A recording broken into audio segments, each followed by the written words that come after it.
አባቶች፣ ወንድሞች፣ እናቶች፣ እህቶች፣ ሕፃናት በአምላካችን በመድኃኒታችን በኢየሱስ ክርስቶስ ስም በእናታችን በቅድስት ቅዱሳን በድንግል ማርያም ስም በመላእክት በቅዱስ ገብርኤል ስም እንደምን አደራችሁ? እንደምን ሰነበታችሁ? እንደምን ከረማችሁ? አሜን። ንባር እግዚአብሔር ስሙ ከአጽናፍ የተመሰገነ ይሁን። እንግዲህ ጌታችን አምላካችን መድኃኒታችን ኢየሱስ ክርስቶስ ለቅዱሳን መላእክትና ለቅዱሳን ጻድቃን ሰማዕታት የሰጣቸውን ክብር በማሰብ በዚህች ቀንና በዚህች ሰዓት በታኅሳስ 19 ቀን የቅዱስ ገብርኤልን በዓል ለማሰብና መታሰቢያውን ለማድረግ ስሙን እየጠራን ለማመስገን ምስጋናውን ለእግዚአብሔር ለማቅረብ በዚህ አውደ ምሕረት የተሰበሰብነው ሁላችንን ኑ ስሙ የቅዱስ ገብርኤልን ተአምርና ታሪክ በማለት መላእክትን እንዲሁም መስካሪ የሆኑት ቅዱሳን ጻድቃን ሰማዕታቶች ይናገራሉና በዚህ ቀን ተአምር የተደረገላቸው አናንያ፣ አዛርያ፣ ሚካኤል የሚባሉት አባቶቻችን እውነት ደቂቀ እስራኤላውያን ወይም የእስራኤል ልጆች አማኞች በእግዚአብሔር ስም የሚያምኑ በእግዚአብሔር ስም የሚኖሩ የአባቶቻቸውን ታሪክ ከነሱ ጋር ከእሳቱ ማዕበል ውስጥ በመግባት ታሪክን ተአምርን ያሳየበት ቀን ነውና ይህ ቀን የቅዱስ ገብርኤል ወይም የሰው ልጅ ለማዳን ታሪክን ተአምራትን ያሳየበት ሰዓትና ዕለት ነው ማለት ነው። ስለዚህ መልአኩ ቅዱስ ገብርኤል በዚህ ሰዓት በዚህ ዕለት ለሰው ልጅ ፈጥኖ ደርሶ ለማዳን ከእሳቱ ከማዕበሉ ገብቶ ሶስት የነበሩትን አራት ሆኖ ለአሕዛብ ወይንም ለእነዚያ በእሳት ለሚያቃጥሏቸው ለባቢሎናን ሰዎች በታሪክ በግልጽ የታየበት ቀን ነው ማለት ነው። ስለዚህ መላእክት ማለት የሚላላኩ ወይንም ተላላኪዎች ማለት ነው፣ ጠባቂዎች ማለት ነው። መላእክት በዕለተ ሰንበት ሲፈጠሩ እግዚአብሔር አምላካችን ለሰው ልጅ ጠባቂ አድርጎ ለዓለማት ሁሉ ለፍጡራን በሙሉ ዓለም ላይ በደመ ነፍስም ሆነ በባህር ለሚኖሩት ከሰኞ ጀምሮ እስከ ዓርብ ድረስ ለተፈጠርነው ፍጥረታት በሙሉ የሚጠብቁ ነገደ መላእክት ናቸው ማለት ነው። ስለዚህ እሳቱን ይጠብቃሉ፣ ባህሩን ይጠብቃሉ፣ መሬትን ይጠብቃሉ፣ ምስጋናም ያቀርባሉ። የሰው ልጅም በደመ ነፍስም ፍጥረታትን ፍጡራንን እንስሳዎችን በሙሉ አዝርትን አትክልትን በሙሉ ይጠብቃሉ ማለት ነው።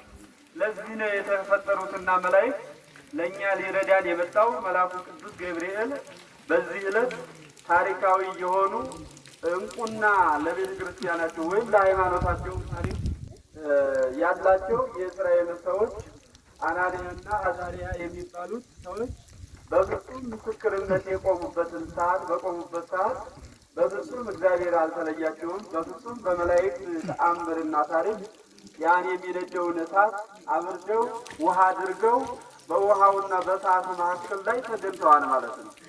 እኛ እሳት ትንሽ አንድደን ጠጋ ብንለው ሰውነታችንን ያቃጥለናል፣ ያጨማትረናል፣ ያቆስለናል። በመላእክት ወይም በእግዚአብሔር ዘንድ ግን እሳት ማለት ከውሃ የሚያንስ ማለት ነው። ለታደለና ለተባረከ ለተመረጠ ሰው እሳት እንደ ውሃ ይሆንለታል። አናንያና አዛርያ የሚባሉት ሰዎች ውሃ ነው የሆነላቸው የነደደው እሳት ማለት ነው። ምክንያቱም ናቡከደነጾር የሚባለው ንጉሥ በእስራኤላውያን ወይንም በዓለም አቀፍ በሕዝብ ላይ ንጉሥ ስለነበረ ቁመቱ 6 ወርዱ 6 የሆነ ጣዖት አቁሞ ለዚህ ምስል ካልሰገዳችሁ እያለ ዓለማትን በሙሉ የእግዚአብሔር ሰዎችን የእስራኤል ልጆችን ደቂቀ እስራኤላውያንን ወይም የእግዚአብሔር ሰዎች በሙሉ ለዚህ ምስል ትሰግዳላችሁ። ምስሉም ጣዖትን ወይንም ሰውን ይመስል ነበረ። የራሱን መልክ ቀርጾ ነው እናቀርቡ ያቀረብላችሁ። በዚያ ምስል ላይ ካልሰገዳችሁ በእሳት ትቃጠላላችሁ እያለ ሁሉንም ወደ እሳትና ወደ ሰይፍ ያዝ ነበረ ማለት ነው። ስለዚህ አናንያና አዛርያ ግን ምን አሉ? ለሰው ምስልና ለምስል ለሆነው ለተቀረጸ በሙሉ አንሰግድም። እኛ የምንሰግደው እስራኤልን ለፈጠረ ወይንም ሰውን ለፈጠረው ሁሉንም ለሚፈጥር ሁሉንም ለፈጠረ ሁሉንም ለሚመግብ ቸር ለሆነ ለሰማያዊ አምላክ ለጌታ ብቻ እንጂ የምንሰግድ ለዚህ ምስል አንሰግድም። ይህ በሰው የተቀረጸ ነው። ዓይን እያለው የማያይ እጅ እያለው የማይዳስስ እውነት ሁለንተናው አካል መልክ አለው፣ ግን ሕይወት የለውም። ሕይወት ለሌለው አንሰግድም አያድንንም ብለው እነዚህ ሰዎች ዘርዝረውና ተንትነው ለዚያ ለወንድሞቻቸው ለወገኖቻቸው ስለተናገሩ ለይቶ ወስዶ በባቢሎን መንግስት ውስጥ እስራት አስገብቶ ለአናብርት ሰጥቶ ይበሏቸው ዘንድ አዟል።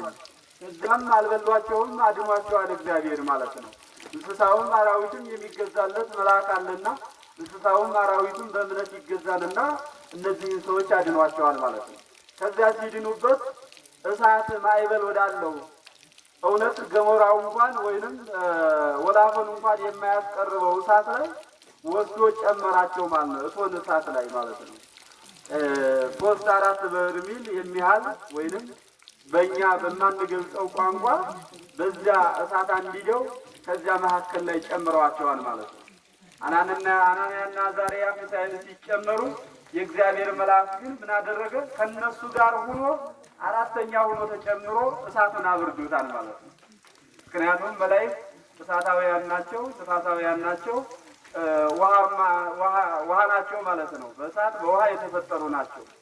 እነዚህ ሶስቱን ባህሪ ነው የያዙት። የሰው ልጅ ግን 4 ባህሪ ስላለው እሳት ያቃጥለዋል፣ ውሃ ይወስደዋል፣ ውሃ ያጠፋዋል፣ በመሬት ይቀላቀላል ማለት ነው። ስለዚህ እነዚህ አናንያና አዛርያ ተአምር ታሪክ የተሰራላቸው እጹብ ድንቅ ታሪክን የሰራ ነውና መልአኩ ቅዱስ ገብርኤል እነሱን ያዳነ አምላክ እኛንም ከመዓት ከቁጣ ከቸነፈር ከሕመም ከበሽታ ከክፉ ነገር እንሰውረን።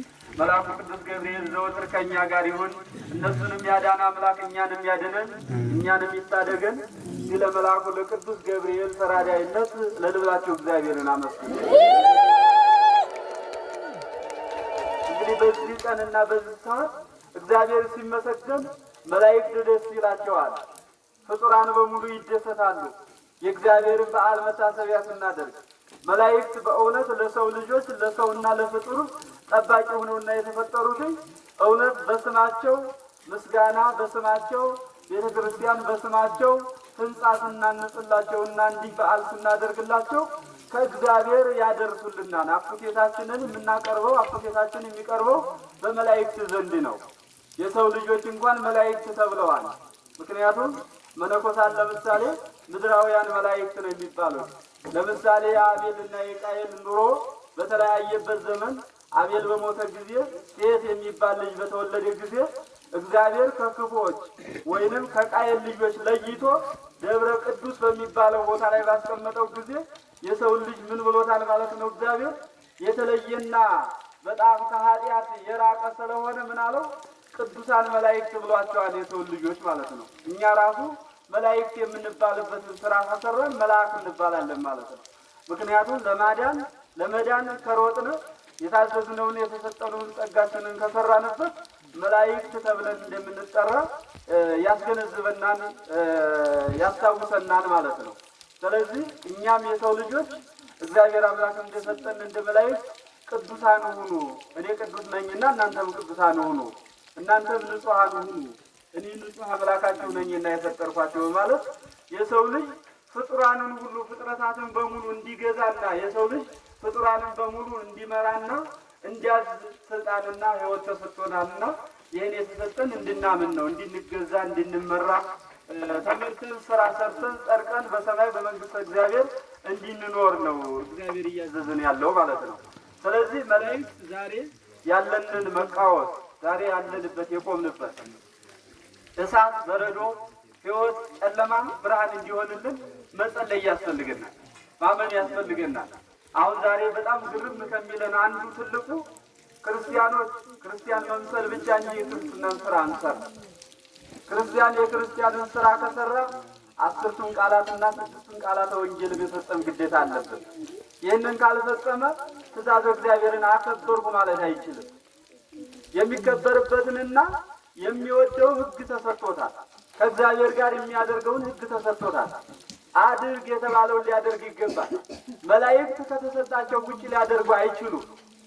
እግዚአብሔርን የሚቃወሙባቸው በመጣ ጊዜ አምልኮተ እግዚአብሔርን በሚያናውጽበት ጊዜ የሚያናውጹ በሚመጡ ጊዜ አምልኮተ እግዚአብሔርን በሚያፈርሱ ጊዜ የእግዚአብሔር መልአክ ቁጣቸውን ያነሳሉ፣ ሰይፋቸውን ያነሳሉ፣ በትራቸውን ያነሳሉ፣ እውነት እሳትም ይተፋሉ፣ በክንፋቸው እሳትን እየወነጨፉ ይጥላሉ። በእጃቸውም ምስላቸው ቅርጻቸው እንደኛ እንደ ሰዎች ነው፣ ሥጋ ለበስ አይደሉም እንጂ። ስለዚህ እኛ ሰዎች ግን ቤተክርስቲያናችንን፣ እምነታችንን፣ ልጆቻችንን፣ ወንድሞቻችንን መጠበቅ ያልቻልን የዋሆች ዝም ብለን ከሁሉም ከፍጡራን በታች የሆነ ሆነናል። አሁን ራሳችንን የማንጠብቅ፣ እምነታችንን የማንጠብቅ፣ ትእዛዝን የማናከብር፣ በትእዛዙ የማንኖር ሰዎች ማለት እኛ ነን። ስለዚህ ሰዎች ተጠያቂ እየሆነ ነው። ክርስቶስ እየጠየቀን ነው። መላእክት ዘወትር ቅዱስ ነው እንደኖሩ ናቸው። ከተፈጠሩባት ዕለት ጀምሮ እስካሁን ዕለት ድረስ እስከዚች ሰዓት ድረስ በምስጋና በቅድስና በተስፋ ነው የሚኖሩት። የሚያጠፋውን ይቀጣሉ፣ የሚያጠፋውን ይቀስፋሉ፣ የሚጠብቁትን ይጠብቃሉ። እውነት፣ ታሪክ፣ መልካም፣ ጥሩ፣ ደግ የሆነውን ሰው ዘወትር አይለዩትም። እንደ አናንያ እንደ አዛርያ ከክፉዎች እጅ አፍ ያወጣዋል። ከእሳት ያድኑታል፣ ከባህር ያድኑታል፣ ከአናብስት ያድኑታል። ዛሬ ግን እኛ አናብስቱ ነው እሳቱ ነው ሲበሉን፣ ሲያጠፉን፣ ሲፈጩን፣ ሲገጩን እያንዳንዳችን ሃይምሯችን ከሃይምሯችን ሲፋጭ ሲጋጭ ራሳችን በራሳችን እንኳን ማዳንና መዳን የማንችል ሰዎች ነው። ሰው ለሰው መልአክ ነው። ሰው ለሰው ሰው ሆኖ እንዲኖር ሕግ ተሰጥቶታል። 10ቱ ትእዛዛት የተሰጡትን የራሱ የሆነ ጥበቃ ናቸው። ምን ማድረግ እንዳለብን ተቀምጦልናል። 6ቱ ቃላተ ወንጌል የተቀመጠልን ብራብ፣ ብጠማ፣ ብታረዝ እንግዲህ አሁን ብመጣ የሚለን ዛሬ ነው። ዛሬ ማንን ይቀበላል? ዛሬ እንግዲህ ሆኖ እግዚአብሔር ቢመጣ የማናውቅ ነን። እግዚአብሔር ሰው ሆኖ አይደለም የሚመጣው፣ ሰው ነው እንግዲህ ሆኖ የሚመጣው። ሰው እግዚአብሔር ነው በአምሳሉ ባሪያው የፈጠረው፣ የሚታዘበን ሰው ሆኖ ነው የሚመጣው እንጂ እግዚአብሔር አይርበውም፣ እግዚአብሔር አይጠማውም፣ እግዚአብሔር አይመገብም፣ አይበላም፣ አይጠጣም፣ ቤትም የለውም፣ ቤትም አይሰራም። ቤቱ የምንሰራው የምናመልከው የምንቀድሰው ታቦት የምንቀርጸው ቤተ ክርስቲያን የምንሰራው ለእኛ ነው። እኛ እንድንኖርበት፣ እኛ እንድንሞሸርበት፣ እኛ እንድንጸርቅበት፣ እኛ እንድንኖርበት ነው። እኛ ግን ዛሬ ግን የምናስቀምጠው ቤተ ክርስቲያን ለኩራት፣ ለተንኮል፣ ለክፋት፣ ለምቀኝነት፣ ለጥላቻነት ነው። ጥላቶቻችን እንኳን ማትረፍ ማዳን አንችልም። ጥላቶቻችን እንኳን ማስተማር አንችልም። ራሳችንን መዳን አንችልም። ሰውንም ማዳን አንችልም። መልአክ ሳንሆን እንደ ቃየል ልጆች ሰይጣን ሆነን ያለነው ማለት ነው። ምክንያቱም በዚያ በደብረ ቅዱስ በኖሩበት ሰዓት እነዚያ የእግዚአብሔር ሰው የተባሉትኝ የሴት ልጆች ወርደው ከሰው ልጆች እናግባ ያሉትኝ እንጋባ ያሉትኝ ከመላእክት ሆነው ሳይሆን የሰው መልአክ ስለነበሩ ነው። ተለይተው ቅዱስ ነው ይኖሩ ስለነበረ ነው። ወርደው ግን ምንድነው ያደረጉትኝ? ከቃየል ልጆች ተጋቡ፣ ከኃጢአተኞች ልጆች ተጋቡ። እኛ ከኃጢአተኛ ልጆች አልተጋባንም። ዛሬ ሃይማኖታችንን በኃጢአተኛ ሰዎች ሃይማኖታችንን አልቀየርንም። በወርቅ በገንዘብ ሃይማኖታችንን አልቀየርንም። አሁን እውነተኛ ነው። አሁን ምናልባት የገጠሩ ማህበረሰብ እግዚአብሔርን በሚያመልክበት በጥቂቱ እግዚአብሔር ይለመነዋል። በ75% ከተማ ነክ የሆነው ግን ዛሬ እግዚአብሔር ጋር እየተከራከረ እግዚአብሔር ጋር ውድድር ገጥሟል። እንደ ናቡከደነፆር እየገጠመ ነው እግዚአብሔር ጋር። እንደነ ዲዮቅልጥያኖስ እየገጠሙ ነው።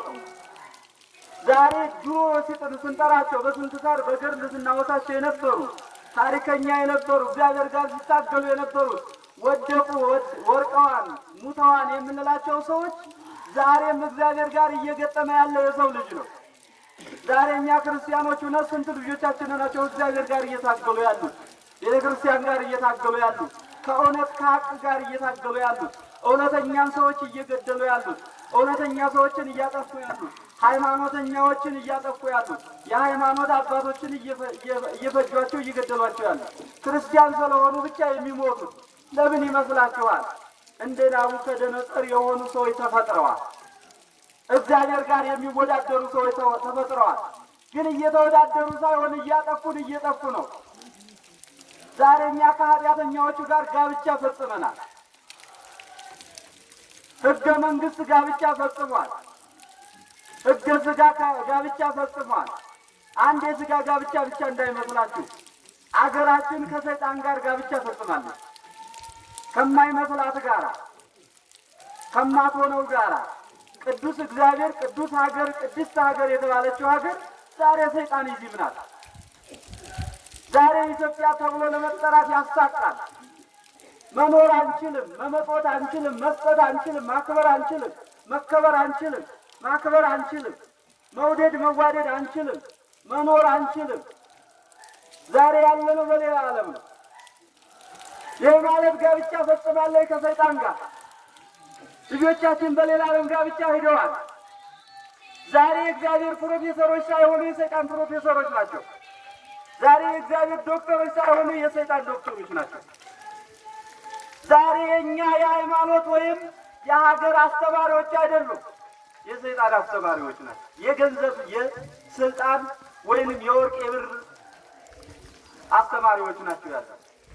ልጆቻችንን ሽጠዋቸዋል። ሴት ልጆቻችንን ለተለያዩ ዓለማት ሽጠዋቸዋል። ሕሊናችንን ሃይምሯችንን ሽጠውና ዛሬ ቄሱ መነኩሴው የለም፣ ሌላ ሀገር ነው ያለው። በስጋ ባይሄድ በነፍሱ በመንፈሱ ሌላ ሀገር ነው ያለው። ከሌላ ሀገር ጋር ቢገናኝ ነፍሱ ነው ከሌላ ሀገር ጋር ነው እያለ ያለውና መልአከ እግዚአብሔር ከዚህ እንዲያወጣን እንፈልጋለን። መልአከ እግዚአብሔር ከዚህ ያውጣን። እግዚአብሔር ከብርኮ ከቀኝ ገዦች ከሰይጣን እንዳድነን መልአከ እግዚአብሔር ይላክልን። እንግዲህ ማዕበሉ እሳቱ ማለት ይህ ነው። ዛሬ እሳት አንድዶ የሚያቃጥል መንግስት አይመጣም። ዛሬ በአካል በግል ሃይማኖትን ካድ እያለ የሚመጣ የለም፣ ውሸት ነው። ዛሬ በህቡና ሚስጥራዊ በሆነ ኮድ ነው።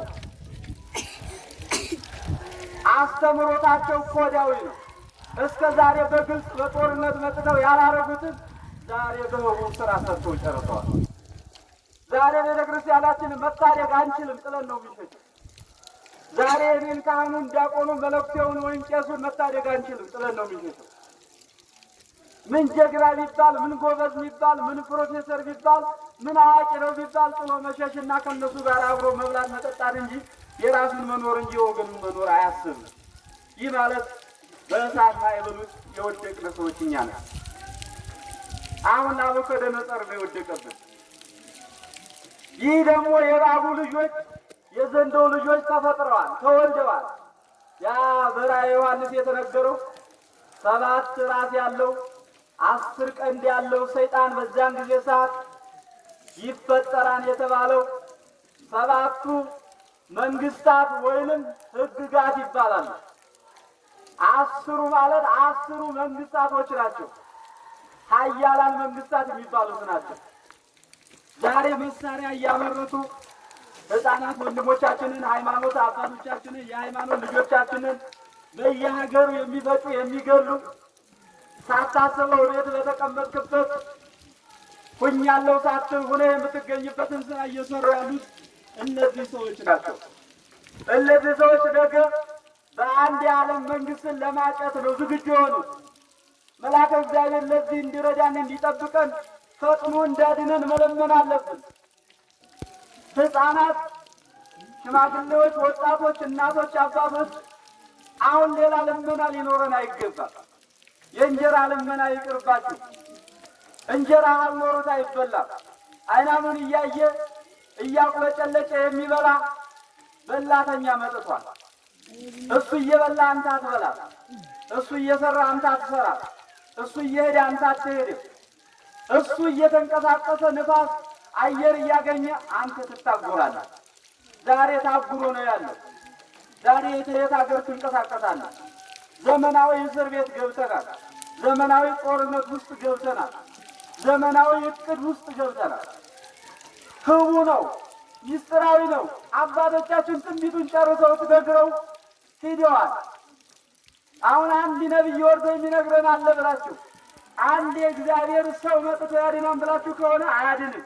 ለምን ብትሉኝ መጽሐፉ ተጽፎ የተቀመጠ ያለው እኛ እርስ በርስን ተሳስበን አንድ ሁነን ሰርተን እንድንድን ነው መጽሐፉ የተጻፈው። የድሮዎቹን ሲያድናቸው የነበረው የእግዚአብሔር መልአክም ሆነ የእግዚአብሔር ሰው የሚላከው መጽሐፍ ስላልተጻፈ ስላልተቀረጸላቸው ነው። ዛሬ መጽሐፍ ተጽፏል። አዳኙ መጽሐፋችን ነው። ሰው እንዳትጠብቁ። ሰው የሚመጣው በመጽሐፉ በቃሉ ነው። የመጽሐፉን ቃል ሰምቶ ይህንን እፈጽማለሁ የሚል ሰው ሲኖር ብቻ ነው። ክፉን እየፈጸሙት ነው አረመኔዎቹ። ቤተ ክርስቲያን የዚያን ጊዜ ትፈርሳለች። ክርስቲያኖች ይሳደዳሉ። አገር ያላቸው አገር እንደሌላቸው፣ አገር የሰሩ አገር እንደሌላቸው፣ አገር እንዳልሰሩ ይሆናሉ። ቤት ያላቸው ቤት እንደሌላቸው፣ ባለጸጋዎች ጸጋ እንደሌላቸው ወይም ጸጋ እንዳልነበራቸው፣ ሀብት እንዳልነበራቸው ይሆናሉ። አዋቂዎች እውቀት እንደሌላቸው እውቀታቸውን እግዚአብሔር ይወስድባቸዋል። በዛም ጊዜ ሰዓት ሁለንተናችንን ይወስድብናል የተባለበት ዘመን አሁን ነው። መልአከ እግዚአብሔር ታቦት ወጥቶ አሁን ለእኛ የሚማጸነው ለእኛ የሚለምነው በዚህ ጊዜ እንደ አናንያና እንደ አዛርያ ያድነናል ብለን ነው የምንማጸነው። አሁን እነሱን ያዳንክ አምላክ እኛንም አድነን እኛንም ታደገን ብለን ልንለምን ይገባናል። እስቲ እግዚአብሔርን አንተ ታደገን ብላችሁ ለምኑ። አረ መልአከ እግዚአብሔር መዓትህን ሳይሆን ምሕረትህን ላክ። ምሕረትህን ለምን፣ ምሕረት ለምን ወደ እግዚአብሔር በሉት። እሱ ለማኝ ነው፣ ይቀበላል፣ ያገኛል። ከሰው አይደለም የሚለምነው እሱ ከፈጠረን ነው የሚለምነው እሱ። እኛ ከሰው ነው የምንለምነው። ሰው አያድንም። አሁን ሰው ከእግዚአብሔር ካልተሰጠው በቀር ከእግዚአብሔር ካልተላከ በቀር አይሆንም። ዛሬ ሁለንተናችንን ተቀምጠን ያልነው ለዚያ ነው። ዛሬ በዚህ በዓል የምናከብረው እኛ ብቻ አልነበርንም አይደል? እኛ ብቻ ነበርን አይደለም። እኛም እግዚአብሔር ቸርነቱ ፈቅዶልናል። ፍርሃቱን አስወግዶ በሩን ዘግቶ ፈቃዱን ቀኑን ሰዓቱን ለእኛ ሰጥቶ እዚህ ቁመን ነው እንጂ እኛ እንገኝም ነበር። ከእኛ የባሱ ደግሞ ወንድሞች ያልተገኘዋል።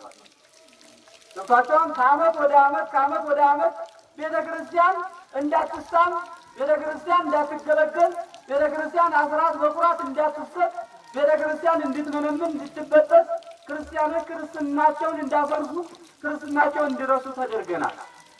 አንድ በኮሮና፣ ሁለት በጦርነት፣ ሶስተኛ በኢኮኖሚ በገንዘብ በሀብት፣ አራተኛ በሃይማኖት በመቀየር፣ አምስተኛ ሕገ መንግሥት አድርጎ በማውጣት ሃይማኖቱን ብዙ ነው በማክበር አይቻልም በመሰብሰብ በማለት ማን ይቆርጥ በማለት ስራ ሰርቶ ጨርሷል። ይህን ያላወቀ ክርስቲያን ያልነቃ ክርስቲያን በዚህ ጊዜ ልንገራችሁ፣ ይሄ ምጽአት አልፎ ይሄ ቀን አልፎ ትጸጸታላችሁ። ይህ ዘመን የሰማዕታት ዘመን ነው። ይህ ዘመን የእግዚአብሔር ዘመን ነው። እግዚአብሔር የምንለው ለምን እንደሆነ ታውቃላችሁ? ክፉዎችን ከመልካሞቹ ሲለያቸው መልካሞቹን መርጦ የኔ ናቸው ብሎ በመልካም መንገድ ሲያቆማቸው ቅዱስ ቅዱስ እያሉ ሰማዕትነት ራሳቸውን የሚያደርጉ የሚሰዉ ደም አጥንታቸውን የሚከሰክሱ ያለ ሀብት ያለ ገንዘብ ያለ ደመወዝ ያለ ምግብ ያለ መጠጥ ያለ ልብስ ያለ ጫማ የሚንከራተቱ ለወገን ብለው ከእናቱ ከአባቱ ሳይታዘዝ በዚህ ዓላማ በዚህ ፍቅር በዚህ ወገን በሃይማኖቱ በአገሩ በርስቱ በባንዲራው በሃይማኖቴ በክብሬ በባህሌ በወጌ አከብራለሁ እከበራለሁ እኖራለሁ ያ የጥንት አባቶችን ሀሳብ ደግማለሁ ብሎ ዛሬ በገደል በጫካ የሚጓደቀው የሚወርቀው የገዛ ልጆቻችሁ የሃይማኖት ልጆቻችሁ ናቸው። ይበል እንጂ ስራውን ለመስራት እግዚአብሔር ብቻ ነው የሚሰራው። ስለዚህ ሁላችሁም ወንድሞች፣ ሁላችሁም ወገኖች፣ ሁላችሁም አባቶች፣ ካህናት ዳዊት በመርገም በመጸለይ ሁኔታውን እግዚአብሔር አንተ ግለጽ በማለት እንዲጸልዩ፣ ምዕመናን አባቶች ዘወትር ቤተክርስቲያን መጥታችሁ በግንባራችሁ በጉልበታችሁ እየተፈገፈጋችሁ እግዚአብሔርን ተማጸኑ፣ ለምኑ። በሚቻላችሁ ምጽዋትን አድርጉ፣ ስጡ። አቤቱ ቀኑን ግለጸው፣ ቀኑን አርቀው፣ አንተ ይህንን ቀን እባክህ ጌታ ሆይ አሳጥረው ብላችሁ ለምኑ። ሰው ልመናውን የሥራውን ነው የሚያገኘው። ያለመናችሁን ያላገኘ የምትፈልጉ ከሆነ ያለመናችሁ ያልጠየቃችሁትን ልታገኙ አትችሉም። ለምኑ፣ መጀመሪያ ጠይቁ። እውነት የኛ ይሁን በሉ። ያለ እውነት ስለማይሆን ማለት ነው። ስለዚህ ቅዱስ ገብርኤል ዛሬ በዚህ ቦታ ስናከብር ዝም ብለን መቼም አንመለስም።